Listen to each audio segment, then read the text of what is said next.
Hello friends, कैसे हैं आप सब साथियों। आज हम इस चैनल पर भारतीय संविधान के मैग्ना कार्टा कहे जाने वाले मौलिक अधिकारों के बारे में जानने की कोशिश करेंगे। चूंकि हम इसको गहराई से अध्ययन करने का प्रयास करेंगे, इसलिए इसको हम 3 भागों में बांटकर अध्ययन करेंगे। तो आप इसके तीनों भागों को देखिए और समझने की कोशिश कीजिए।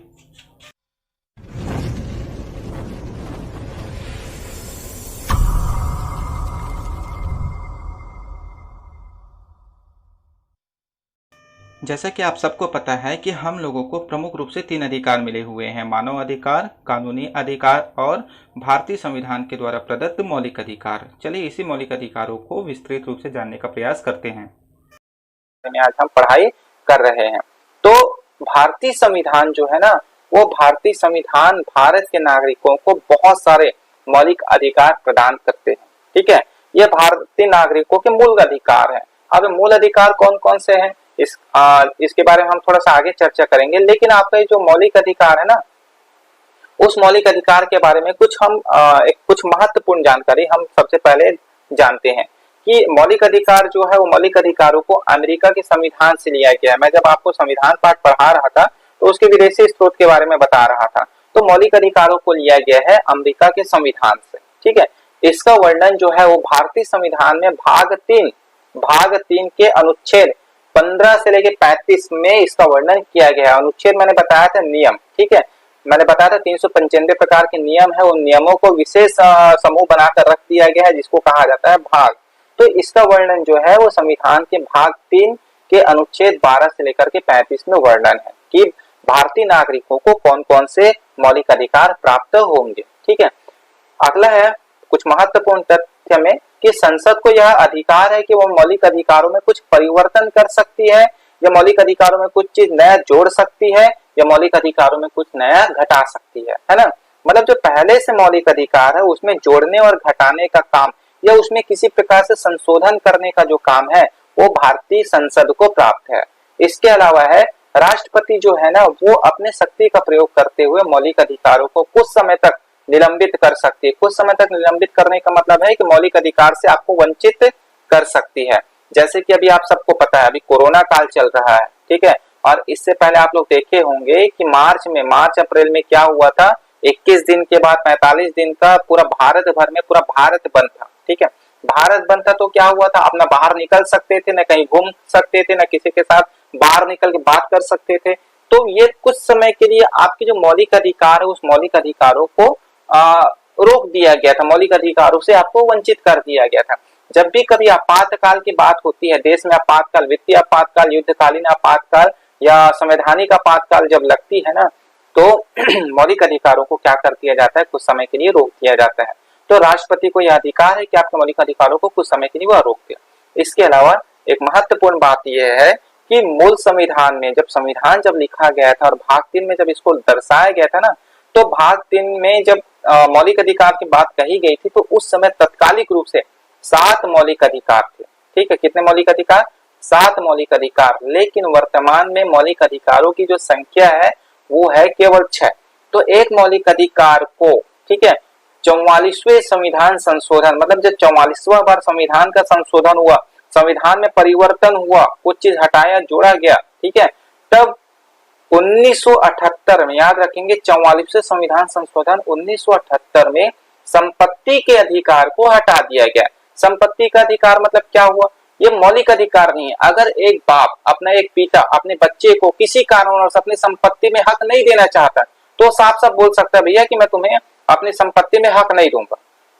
ठीक है, ये उसका मौलिक अधिकार नहीं है कि मैं अपने पिता के जायदाद में मुझे अपना हक चाहिए, ऐसा कोई नहीं बोल सकता। अगर पिता या पूर्वज जो है जिसके द्वारा वो कमाया गया होगा वो बोल देता है कि मैं उसको नहीं दूंगा, तो उसको वो नहीं कुछ कर सकता।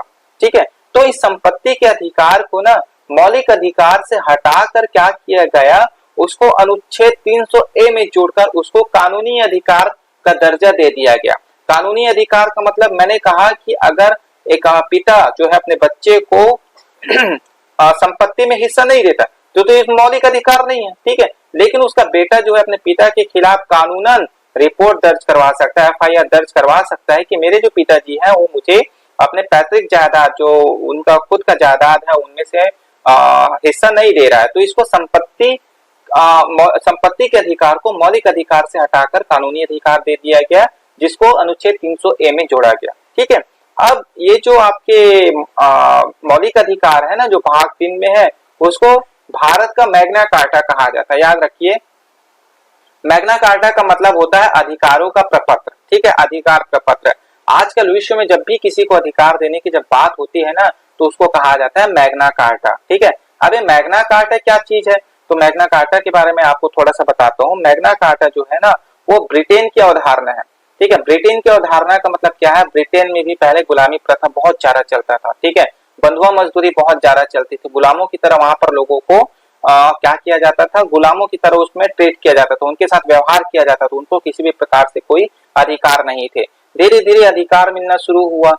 तब क्या हुआ, 1215 के आसपास या इससे पहले भी जो ब्रिटेन के राजशाही परिवार थे, राजा का परिवार जो था, वो क्या किया, कुछ मजदूरों को ना एक अधिकार पत्र दिया गया। ठीक है, उनके द्वारा राजाओं के द्वारा अधिकार पत्र दिया गया। अधिकार पत्रों में उन्हें कुछ बेसिक, कुछ आधारभूत अधिकार दिए गए, जिससे वो अपने जीवन का कुछ हद तक विकास कर सके, है ना। उनको बोलने की आजादी दी गई, एक स्थान से दूसरे स्थान जाने की आजादी दी गई। तो ये जो आजादी दी गई थी ना, इसको वहां की भाषा में कहा जाता था मैग्ना कार्टा।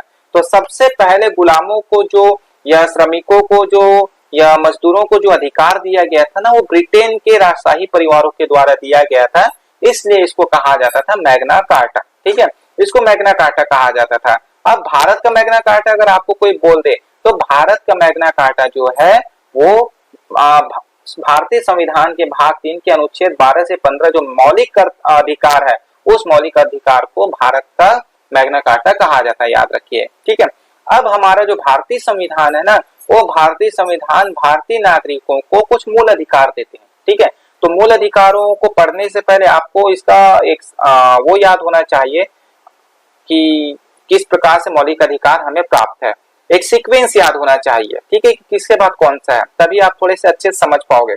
तो जैसे आप देखोगे यहाँ पर समानता का अधिकार आपको दिखाई दे रहा है, तो भारतीय नागरिकों के मौलिक अधिकार में, मूल अधिकार में कौन सा है, सबसे पहला आपका समानता का अधिकार, अनुच्छेद मतलब नियम 14 से लेकर के 18, 14, 15, 16, 17, 18। इसके बाद दूसरा है स्वतंत्रता का अधिकार, ये कहां पर है, अनुच्छेद 19 से लेकर के 22 तक। फिर है तीसरा शोषण के खिलाफ या शोषण के विरुद्ध अधिकार, अगर आपके साथ किसी प्रकार से शोषण होता है तो आप उसके खिलाफ भी न्यायालय में जा सकते हैं। तो ये कौन सा है, अनुच्छेद 23 और 24 में, दो अनुच्छेद इसमें 23 और 24। इसके बाद है धार्मिक स्वतंत्रता का अधिकार। ठीक है, धर्म से संबंधित ये अधिकार है। ये अनुच्छेद किसमें है, अनुच्छेद 25 से 26, 27, 28, मतलब 25 से 28 के बीच में। पांचवा नंबर का आपका संविधान कौन सा है, सांस्कृतिक और शैक्षिक संविधान। तो संस्कृति और शिक्षा संबंधी संविधान जो है वो आपके अनुच्छेद 29 और 30 में है, इस चीज को याद रखेंगे। और सबसे लास्ट में आपका है संवैधानिक उपचारों का अधिकार। ठीक है, संवैधानिक उपचारों का अधिकार का मतलब क्या हुआ, ये जो 1, 2, 3, 4, 5, ये जो 5 मौलिक अधिकार आपको अगर नहीं मिलते ना, तो इस 6वें मौलिक अधिकार के तहत आप न्यायालय का दरवाजा खटखटा सकते हैं कि मुझे मेरे मौलिक अधिकारों से वंचित किया जा रहा है। तो इस प्रकार से हमारे पास टोटल आज के समय में, वर्तमान समय में 6 मौलिक अधिकार हैं। मैंने आपको कहा था मूल संविधान जो था उसमें 7 मौलिक अधिकार थे। 7वां जो संपत्ति का अधिकार था उसको हटाकर अभी कानूनी अधिकार दे दिया गया है, कानूनी अधिकार का दर्जा दे दिया गया है। तो इस प्रकार से वर्तमान में हमारे पास मौलिक अधिकारों की संख्या कितनी है, 6 है। ठीक है, यहां तक समझ आ गया आप लोगों को? कोई भी बच्चा हाँ या नहीं में जवाब देंगे?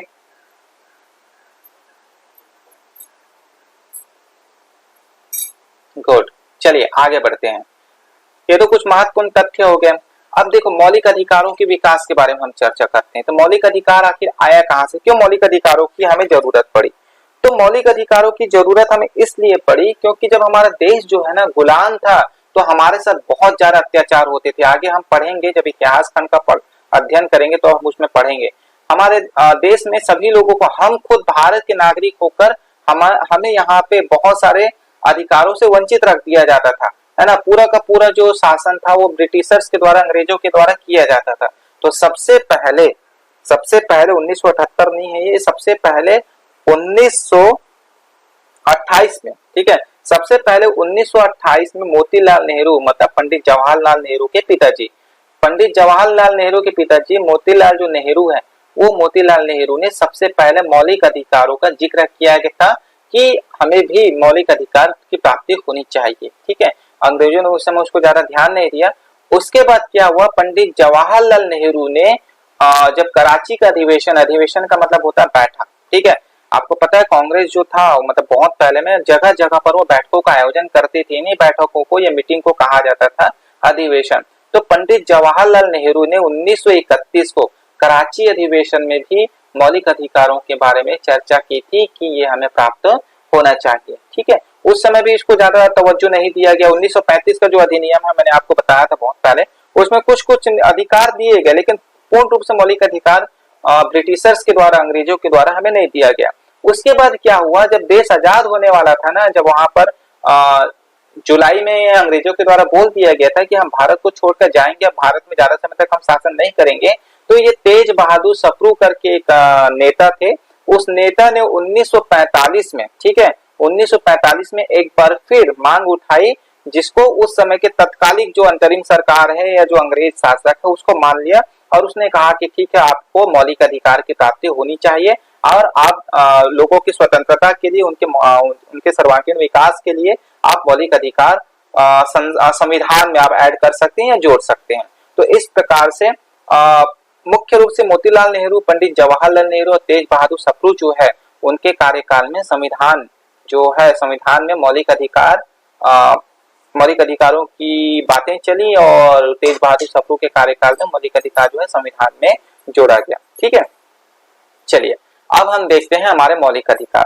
तो मौलिक अधिकार जो है वो हमें मुख्य रूप से 6 प्रकार से प्राप्त है, आप सबको पता है, मैंने आपको बताया भी। तो ये मौलिक अधिकार कौन कौन से है? मौलिक अधिकार जो है भारतीय संविधान के भाग 3 में अनुच्छेद 12 से लेकर के 35 तक हमें मिला हुआ है। ठीक है, जिसमें आपको सबसे पहले समानता का अधिकार है, फिर स्वतंत्रता का अधिकार और शोषण के विरुद्ध अधिकार है, धार्मिक स्वतंत्रता का अधिकार, संवैधानिक उपचारों का अधिकार और शिक्षा और संस्कृति का अधिकार। ये हमारे 6 मौलिक अधिकार हैं।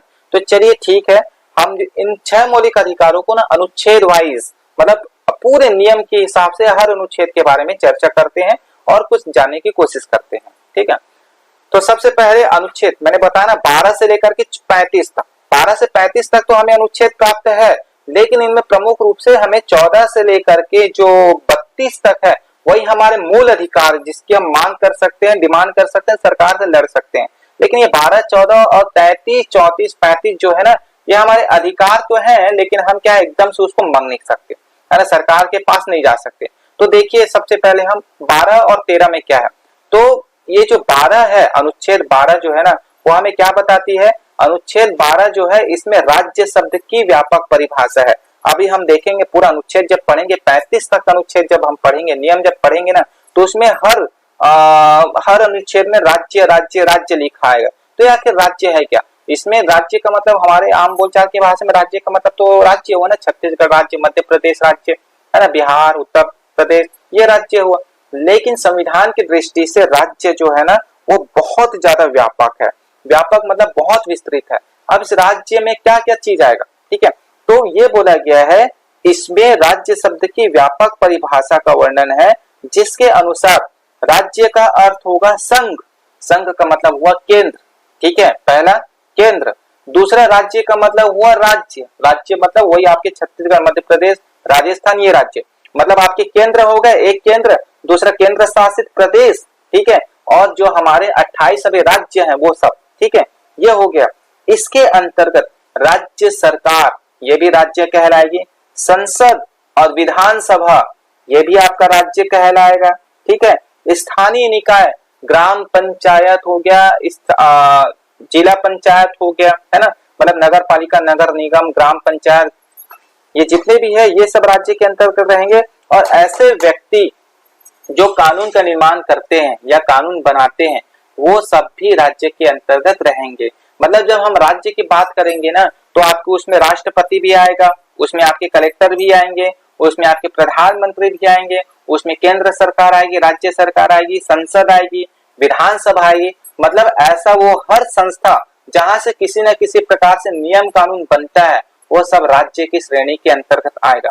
तो अनुच्छेद मतलब नियम 12 यही कहता है कि राज्य, बार बार जो राज्य पढ़ेंगे वो राज्य का व्यापक अर्थ क्या होगा। ठीक है, अनुच्छेद 13 हमें क्या बताती है, अनुच्छेद 13 या नियम 13 हमें बताती है कि यह अनुच्छेद संसद या विधानसभा या कहीं पर भी जब कानून बनती है, ज्यादातर कानून विधानसभा और केंद्र में संसद में बनती है, याद रखना। ठीक है, तो संसद या विधानसभा को बिल्कुल भी अधिकार नहीं है कि वह नागरिकों के मौलिक अधिकारों में कटौती करे। ठीक है, मतलब जो भी मौलिक अधिकार नागरिकों को मिले हुए हैं ना, उस मौलिक अधिकारों में संसद कटौती कभी नहीं कर सकता। ठीक है, वो अलग चीज है, राष्ट्रपति जो है संसद से बड़े हैं। ठीक है, तो राष्ट्रपति को अधिकार प्राप्त है कि कुछ समय के लिए मौलिक अधिकारों में थोड़ी सी पाबंदी लगा सकते हैं, लेकिन उसमें भी वो कटौती नहीं कर सकते। कटौती करना और पाबंदी लगाना अलग अलग बात है। कटौती मतलब पूरी तरह से अधिकारों से वंचित कर देना। ठीक है, और पाबंदी लगाने का मतलब है कुछ समय के लिए अधिकारों से कुछ समय के लिए अधिकार न देना। ठीक है, तो इसमें यह कहा गया है कि भारतीयों के मौलिक अधिकारों पर संसद या विधानसभा किसी प्रकार से कोई कटौती नहीं कर सकती, और उच्च न्यायालय और सुप्रीम कोर्ट को यह अधिकार है कि किसी भी उसके नीचे न्यायालय में अगर मौलिक अधिकारों का कटौती करता है तो सुप्रीम कोर्ट जो है उस कटौती को अमान्य कर सकता है, या उस प्रकार से कोई नियम बने हुए हैं उस नियम को वह पूरी तरह से खारिज कर सकता है। ठीक है, इस प्रकार से कोई भी ऐसा नियम कानून जो इस मौलिक अधिकारों को वंचित करती है नागरिकों से, उसको पूरी तरह से प्रत्यक्ष या अप्रत्यक्ष रूप से अगर मौलिक अधिकारों का कटौती करता है या हनन करता है, उसको वह पूरी तरह से क्या कर सकता है, रोक लगा सकता है। संसद को बिल्कुल भी अधिकार नहीं है इस नियम 13 के अंतर्गत कि वह ऐसे कोई कानून बनाए जिससे नागरिकों के मौलिक अधिकारों का हनन हो या उनके मौलिक अधिकारों से उसको रोका जाए। ठीक है, अब मेरी महत्वपूर्ण बेसिक बातें थी, महत्वपूर्ण आधारभूत जो बातें थी, उन आधारभूत बातों को हमने इसमें बता दिया। ठीक है, और